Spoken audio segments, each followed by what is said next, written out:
اور انہی کے ساتھ صاحبزادہ کاشف علی واصف جو کہ حضرت واصف علی واصف رحمۃ اللہ کے بیٹے ہیں، تشریف لائے ہیں. Thank you sir, thank you for coming, بہت شکریہ.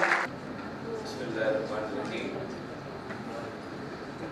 تمام احباب جتنے دوست سب کی خدمت میں بہت مؤدبانہ سلام. اللہ آپ سب کو سلامت رکھے. کچھ باتیں آپ سے شیئر کرنے کے لیے حاضر ہوں. میں نے ماسٹرز کیا ایم بی اے کیا میں نے بزنس ایڈمنسٹریشن میں، اور اس کے بعد جب میں جاب کے لیے نکلا تو میں نے بینکنگ شعبہ اختیار کیا. تو جب میں نے شعبہ اختیار کیا تو مجھے پتا چلا کہ جو میں نے 5 P's آف مارکیٹنگ پڑھے تھے وہ تو یہاں اپلائی نہیں ہوتے، یا جو ایجوکیشن میں نے حاصل کی تھی وہ یہاں پہ امپلیمنٹ ہو نہیں رہی. پھر مجھے اندازہ ہوا کہ پھر اگر جو تعلیم میں نے حاصل کی ہے اس کا امپلیمنٹیشن میری لائف میں ہے نہیں، تو پھر میری لائف کا پرپس کیا ہے؟ جو مجھے سب سے زیادہ کنفیوزنگ بات لگی. میں نے غور سے دیکھا تو کئی انجینئرز، ڈاکٹرز، کوالیفائڈ پرسنز انہوں نے سی ایس ایس کا امتحان دیا، اور سی ایس ایس کے امتحان کے بعد وہ پولیس میں چلے گئے یا لوکل ایڈمنسٹریشن میں چلے گئے. تو اب جو ایجوکیشن انہوں نے حاصل کی تھی اس کی امپلیمنٹیشن تو کوئی بھی نہ رہی. تو یعنی کہ جو آپ نے ڈگری حاصل کی وہ ڈگری کی امپلیمنٹیشن آگے ویسی ہوئی. پھر ایک اور چیز جو بہت قیمتی تھی وہ میں نے محسوس کی کہ جو کچھ ہم نے پڑھا ہے زندگی میں، جو ڈگریاں حاصل کی ہم نے، ان میں کہیں پر یہ سبق نہیں پڑھایا گیا how to be a good man, ایک اچھا انسان کیسے بنا جاتا ہے. ان اینڈ جو چیز کاؤنٹ کرتی ہے وہ چیز کاؤنٹ کرتی ہے کہ آپ ایک ہیومن بینگ کیسے ہیں. اگر ایجوکیشن آپ کو یہ سب کچھ دے رہی ہے کہ آپ نے ایک اچھا ہیومن بینگ کیسے بننا ہے، پھر تو education is very fit for you. اور اگر یہ ایجوکیشن آپ کو یہ تعلیم نہیں دے رہی ہے تو پھر ہماری تعلیم ہمیں کیا دے رہی ہے؟ جیسے اشفاق صاحب کہا کرتے تھے کہ بچوں یہ جو تم نے ڈگریاں لی ہوئی ہیں نا، یہ تمہاری وہ پرچی ہیں کہ تم نے یہ تعلیم لی ہوئی ہے، اتنے پیسے تم نے خرچے، یہ تعلیم تم نے حاصل کر لی ہے. لیکن اصل تعلیم کہیں اس کے علاوہ اور بھی ہے، جس کو کہا جاتا ہے کہ اپنے من میں ڈوب کر پا جا سراغ زندگی. وہ تعلیم جو ہے وہ کہیں خود کو کھوجنے سے ملتی ہے. وہ تعلیم ملتی ہے کہ آپ اپنی شناخت خود کریں، آپ ڈھونڈیں کہ یہ ایجوکیشن تو میں نے اس لیے حاصل کر لی کہ مجھے ایک اچھا گھر مل جائے، اچھی گاڑی مل جائے، گڈ فیوچر مل جائے، 4 پیسے مل جائیں، معاشرے میں مقام مل جائے، یہ اس لیے آپ نے حاصل کر لی. لیکن بعض اوقات میں نے دیکھا کہ جو کامیابیوں کا سفر جس کو ہم کہتے ہیں، یہ اصل میں محرومیوں کا سفر ہوتا ہے. کہ آپ ایک بہت بڑے مقام پر پہنچ گئے اور جب آپ نے پیچھے کا رخ کیا تو پتہ چلا کہ اس کامیابی تک پہنچنے کے لیے آپ نے کتنے لوگوں کو رونت کر آئے ہیں، کتنی آپ نے محرومیاں اکٹھی کی ہیں.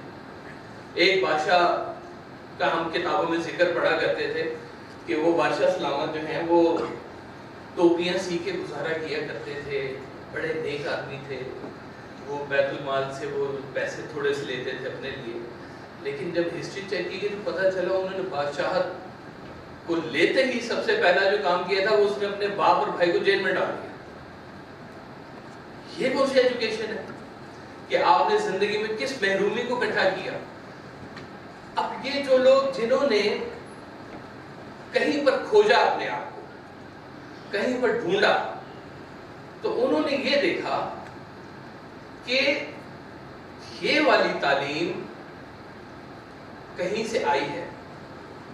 آپ نے کیمسٹری پڑھی, آپ نے بایو پڑھی, آپ نے فزکس پڑھی. جن لوگوں نے اس کی کور نکالی ہے ان لوگوں نے کون سی یونیورسٹی سے یہ تعلیم لی؟ غالب, کمال ہے کہ غالب دلی یونیورسٹی سے نہیں پڑھا ہوا تھا, بلکہ کہیں سے بھی نہیں پڑھا ہوا. بابا بلے شاہ, جن کے حوالے سے آج ایم اے پنجابی ممکن نہیں ہے, انہوں نے ایم اے پنجابی نہیں کیا تھا. کمال. غالب کہتا ہے کہ آتے ہیں غیب سے مضامین خیال میں, غالب سریر خامہ نوائے سروش ہے. کہ غیب سے سوال آتے ہیں لیکن غالب کیا کر رہا ہے کہ صرف وہ قلم گھسا رہا ہے, اس کی قلم کی چلنے کی صرف آواز آ رہی ہے, یہ خیال بھیجنے والی طاقت کہیں اور سے آ رہی ہے. یہ لوگ جہاں سے علم حاصل کرتے ہیں ان کا معلم کون؟ یہ علم کی داستان کہیں اور سے آ رہی ہے. ارسطو, سب نے نام سنا. ارسطو نے کون سا فلسفہ پڑھا تھا کہ اس نے آپ کو فلسفہ پڑھانا شروع کر دیا؟ یہ جو ایک زندگی کا علم ہوتا ہے, یہ زندگی کا علم آپ کی ذات کو نکھارتا ہے. دیکھیں گے کچھ ٹائٹلز ہیں جو اللہ تعالیٰ نے دے دیے ہیں لوگوں کو. غالب دوبارہ نہیں آئے گا, اقبال دوبارہ نہیں آئے گا, رومی دوبارہ نہیں آئے گا. رومی کہہ گیا کہ میں رومی نہ ہوتا اگر مجھے شاہ شمس تبریز نہ ملے ہوتے. ان کی شفقت, ان کی محبت کی وجہ سے میں رومی بن سکا. رومی پچھلے کچھ سالوں میں بیسٹ سیلر بک رہی ہے ورلڈ کی. دا رومی بیسٹ سیلر بک, اور اس بک نے لوگوں کی زندگی پر اثرات مرتب کیے, اور وہ اپنا کریڈٹ دے کے جا رہے ہیں کہ میں نہیں, یہ میرا گرو, یہ وہ شاہ شمس تبریز جنہوں نے مجھے یہ علم دیا. اب یہ علم حاصل کرنا بھی کہیں پر ہمارے اوپر فرض ہے. ہم لوگ تب تک اپنی شناخت, تب تک اپنی حیثیت کو نہیں پہچان سکتے جب تک ہم اپنے آپ کو ایکسپلور نہیں کرنا شروع کرتے. آپ ڈاکٹر بن گئے, آپ انجینئر بن گئے, سائنسدان بن گئے, ایک اچھا انسان بھی بن گئے, تاکہ ہمیں یہ پتہ چلے کہ ہمارا رخ ہے کدھر. دیکھیں یہ علم ہوتا ہے نا, تعلیم ہے. ایک علم ہوتا ہے, ایک علم نافع ہوتا ہے. علم نافع کیا ہوتا ہے؟ علم نافع ہوتا ہے کہ جس علم سے لوگوں کو نفع ملے. کیا جی؟ کہ جس علم سے لوگوں کو نفع ملے. یہ نفع والا علم کون سا ہوتا ہے؟ کیا یہ نفع کا تعلق پیسے کے ساتھ ہے؟ کیا یہ نفع کا تعلق آپ کے پیسے کے ساتھ ہے؟ یہ نفع کا تعلق وہ ہوتا ہے کہ آپ پہلے لوگوں کے لیے بے ضرر بن جائیں اور پھر لوگوں کے لیے منفعت بخش بن جائیں. حضرت واصف علی واصف رحمۃ اللہ علیہ نے ایک واقعہ مجھے سنایا, آپ کی خدمت میں پیش کرتا ہوں. ایک عرس مبارک تھا, اور اس کے اوپر اکثر عرسوں کے اوپر جو درباروں پہ جانے والے لوگ ہیں وہ یہ جانتے ہیں کہ وہاں پہ مچھ جلتا ہے, جس کو ہم لوگ انگریزی میں بون فائر کہتے ہیں. بون فائر ہے, بڑی سی آگ لگائی ہوتی ہے, اور اس کے گرد جو ہے نا کئی فقراء حضرات بیٹھے ہوتے ہیں, اور وہ فقراء حضرات جو ہے نا وہ آگ کے قریب بیٹھے بیٹھے تقریباً ویسے ہی ہو جاتے ہیں.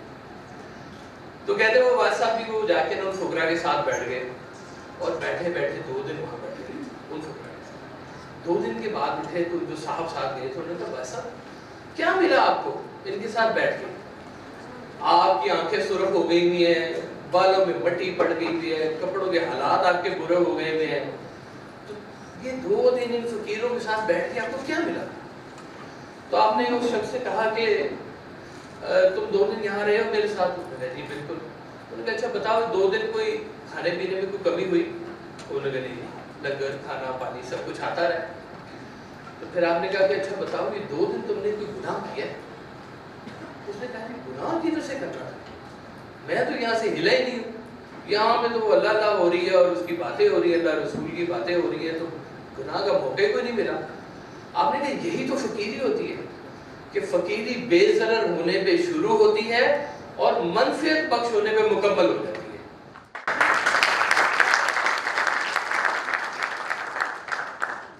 ایک ڈاکٹر بن جائے, وہ کہے کہ جی میں مسیحا بن گیا, اب میں نے یہ کوشش کرنی ہے کہ میں لوگوں کی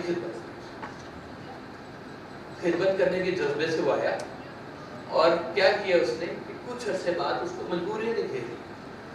اس نے کہا خدمت تو اپنی جگہ ٹھیک ہے, فیس 500 سے 1000 روپے نہ کرتی جائے, مہنگائی بڑی ہوگی. اب یہ ہوا کہ وہ اس کا منشا اور ارادہ بدل گیا.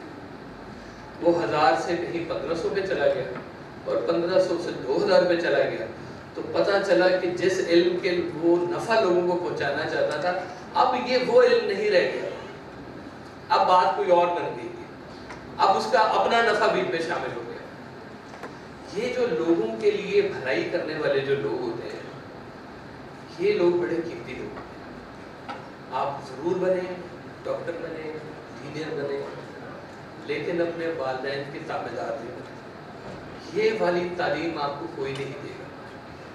کیونکہ سرکار حضرت واصف علیہ وسلم فرماتے ہیں کہ جو شخص اپنے والدین کا ادب کرتا ہے اس کی اولاد مؤدب ہوگی, نہیں تو نہیں.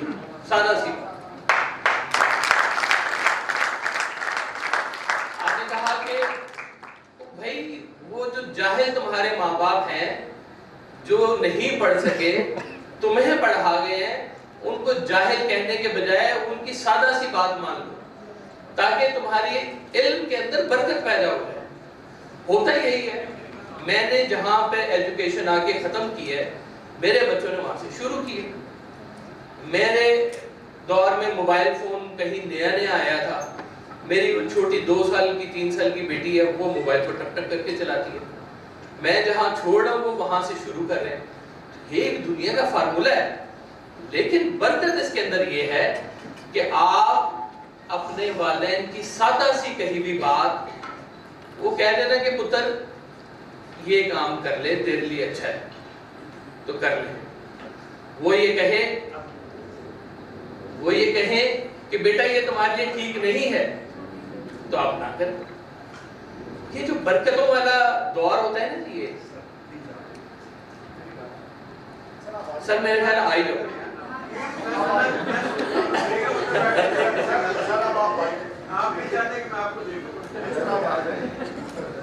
سر تھوڑا رفٹ پہ کے آئی جاؤ.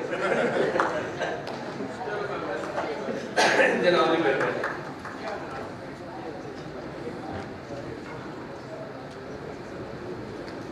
لیکن میں تھوڑی سی بات کو پھر وہیں سے کنٹینیو کرتا ہوں. میں آپ کو نا ایک حضرت بابا فرید کا ایک چھوٹا سا واقعہ سنا. حضرت بابا فرید گنج شکر پاک پتن شریف, واقف ہوں گے آپ لوگ نام سے.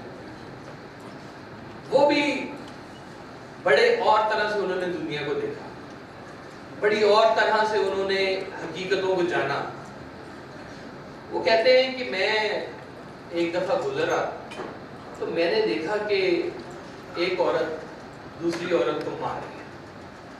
تو میں نے جب پاس سے اسے پوچھا کہ معاملہ کیا ہے, تو اس نے کہا کہ جی ان میں ایک مالکن ہے, ایک اس کی نوکرانی ہے. مالکن نوکرانی کو اس لیے ماریں گے کہ نوکرانی جب مالکن کی آنکھ میں کاجل لگا رہی تھی تو اس کاجل میں کہیں کوئی ریت کا ذرہ آ گیا اور وہ مالکن کی آنکھ میں رڑک ہے, چبھن اس کی کہیں محسوس ہوئی. مالکن کو غصہ چڑھا اور اس نے نوکرانی کو پیٹنا شروع کر دیا. بابا صاحب نے منظر دیکھا, چلے گئے. کہتے ہیں بہت مدت کے بعد جب واپسی کا سفر ہوا تو بابا صاحب نے ایک قبرستان سے گزر رہے تھے تو ایک بڑا عجیب سا منظر دیکھا. انہوں نے دیکھا کہ ایک چڑیا ہے, اس کی چونچ میں دانا, اور وہ قبرستان میں ایک کھوپڑی, انسانی کھوپڑی پڑی ہوئی ہے, اور اس کھوپڑی کے پاس گئی ہے اور اس نے جا کے کھوپڑی کی آنکھوں میں سے اس کے وہ بچے نکلے اور اس نے آنکھوں میں سے اپنے بچوں کو کھانا. بابا صاحب نے جب منظر دیکھا تو بڑا عجیب سا منظر لگا. تو انہوں نے جب اپنا مکاشفہ کیا تو پتہ چلا کہ یہ تو اسی عورت کی کھوپڑی ہے، اس مالکن کی کھوپڑی ہے جو اپنی نوکرانی کو صرف اس بات کے لیے مار رہی تھی کہ میری آنکھوں میں رڑک محسوس ہوئی ہے۔ تو بابا صاحب نے وہاں پہ ایک دوہا لکھا، دوہا بابا صاحب نے کہا کہ جن لوئی جگ مویا، لوئی کہتے ہیں آنکھوں کو، جن لوئی جگ مویا او لوئی میں ڈٹھ کجرا ریکھ نہ سہندیاں سے پنچھی سوئے بٹ، کہ آج وہ آنکھیں میں نے دیکھی ہیں جن آنکھوں نے جگ کو مویا ہے، اسیر کیا جگ کو، اور آج ان آنکھوں میں پنچھی جو ہے وہ بچے رہے ہیں۔ یہ جو حقیقت شناسی ہے نا، یہ حقیقت شناسی اصل حقیقت شناسی ہے کہ اگر آپ نے یہ نہیں سوچا کہ ہم نے یہاں کے بعد کہاں کا سفر کرنا ہے، یہاں کی کامیابیاں ہماری کیا کامیابی ہیں، اگر ہماری آگے کی کامیابیاں نہیں ہیں، ہماری یہاں کی زندگی کیا زندگی ہے کہ کل ہم نے جا کے کسی کو منہ نہیں دکھانا۔ اگر بات تو صرف یہاں کی ہوتی نا تو پھر ساری بات ٹھیک تھی، پھر یہاں پہ جس کے پاس دولت، پیسہ، وقار، عزت، پاور یہ ہے سب کے پاس تو پھر تو بڑا فٹ ہو جاتا کام۔ لیکن اگر اس کا نام بیچ میں سے فرعون نکل آیا تو پھر کیا کریں گے؟ پھر عاقبت کدھر جائے گی؟ اس کے پاس سب کچھ تھا، پاور تھی، پیسہ تھا، جاہ و جلال تھا، لیکن نام کیا تھا؟ فرعون، فیرو۔ اور فیرو کے لیے ایک موزس کافی ہوتا ہے، اس کے لیے پھر ایک وہ ایسا بندہ آتا ہے جو بتاتا ہے کہ نہیں، تیری حقیقت یہ نہیں ہے، حقیقت کسی اور چیز کا نام ہے۔ حقیقت یہ ہے کہ ہم جو کچھ یہاں پہ حاصل کر رہے ہیں وہ ہم نے یہاں سے کما کے لے کے جانا ہے۔ بابا فرید صاحب نے جب یہاں پہ اناؤنس کیا نا جی کہ بہشتی دروازہ ہے نا، سب جانتے ہیں، تو لوگوں نے سوال کیا کہ جی بہشت تو کہیں آگے آنی ہے، جا کے دوزخ جنت تو کہیں آگے آنی ہے، یہ بہشتی دروازہ یہاں پہ کہاں سے آ گیا؟ تو بابا صاحب نے کہا یہیں پر ہی تو ہے دروازہ، یہیں پر ہی بہشت ہے، یہیں پر ہی دوزخ ہے، آپ نے یہیں سے تو کما کے لے کے جانا ہے، یہاں پہ جو اعمال کریں گے وہی آپ کو بہشت لے کے جائیں گے، یہیں پہ اعمال ہے جو آپ کو دوزخ لے کے جائیں گے۔ بزرگ کہتے ہیں اگر آپ کو کھڑا کر دیا جائے نا کبھی جنت کے دروازے کے اوپر اور آپ لوگوں سے، آنے جانے والوں سے سوال پوچھیں گے جی آپ نے ایسا کیا کیا تھا کہ آپ جنت میں آ گئے، تو اس میں سے میجورٹی لوگ یہ کہیں گے کہ ہماری خواہشات پوری نہیں ہوئی تو ہم جنت میں آ گئے، اور اگر دوزخ کے دروازے پہ کھڑے ہوں گے تو وہ کہیں گے کہ ہماری خواہشات پوری ہو گئی تھی، جو ہم نے سوچا ہم نے پا لیا تھا، لہذا ہم دوزخ میں جا رہے ہیں۔ ہمیں اپنے جس کو کہتے ہیں نا کہ تزکیہ کرنا، اپنے آپ کی اصلاح کرنا، ہمیں وہ کام کرنا ہے۔ اگر ہماری ایجوکیشن سسٹم یا ہماری جو کچھ بھی یہ تعلیمی نظام چل رہا ہے اگر تو یہ دے رہا ہے تو بہت بہتر ہے، اور اگر نہیں دے رہا تو ہمیں کھوجنا ہے، ہمیں اپنے آپ کو کھوجنا ہے، ہمیں ان لوگوں تک پہنچنا ہے جن کے بارے میں یہ کہہ دیا جاتا ہے کہ یہ لوگ سچے لوگ تھے، ان لوگوں کے پاس ہے اصل علم، انہوں نے تذکیر کیا اس دنیا کو، وہ لوگ قیمتی لوگ ہیں، اور ان کے رستے پہ چلنے والے جو لوگ ہیں وہ ہمیشہ کامیاب ہوں گے۔ ہم نے جو کامیابی کا تصور یہاں پہ بنایا ہوا ہے، اصل تصور وہ نہیں ہے، اصل تصور وہ ہے کہ ہم یہاں پر اور وہاں پر دونوں جگہ پر کامیاب ہیں، اور یہ کامیابی ہماری اصل کامیابی ہے۔ آپ لوگ دعا کیا کریں، بلکہ میں ایک دربار میں گیا تھی تو وہاں ایک بابا مجھے ملا، بابا کہہ رہا پتر اپنے سے دعا نہ کریا کر، بابا ایک ہی گل سارے کہتے ہیں دعا کریا کرو اپنے واسطے، کہتا پتر اپنے واسطے دعا نہ کریا کر، ایسے بندے لب جڑے تیرے واسطے دعا کر۔